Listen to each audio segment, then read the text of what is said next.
30 degrés à l'ombre, une petite brise de nordais qui balaie gentiment les carreaux de Cédric et à la surface cette fine pellicule de sel qu'il faut se hâter de cueillir, la fleur de son marais.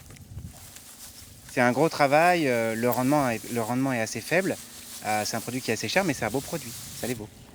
Si on ne la prend pas à la surface, de toute façon, elle coule et devient du gros sel. Donc la fleur, c'est en surface.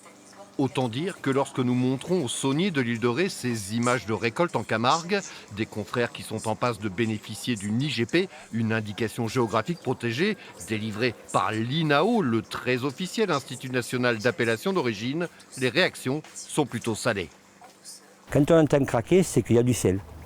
Et on décroche des petits cristaux, ça craque. Donc il ne faut pas qu'il y ait de bruit. Il n'y a pas de bruit. D'ailleurs, si j'arrête de parler, Philippe il pousse, on n'entend pas de bruit. Ça me rend malade. Ben, effectivement, c'était de la fleur de sel, mais là, comme ils l'apprennent, c'est plus du tout de la fleur de sel, hein, c'est du gros sel. Enfin, de notre point de vue en tout cas. Le process est complètement différent puisque nous, on la ramasse vraiment en surface. C'est ce qui permet de garder son caractère friable. C'est ce qui fait toute sa qualité culinaire.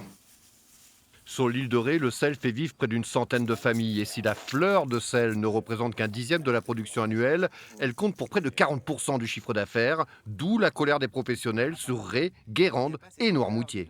Alors, ça fait plus de 10 ans, depuis 2005-2007, que nous alertons les services de l'État sur ce dilemme qu'ils vont avoir, cette problématique d'identifier, de vraiment définir la fleur de sel.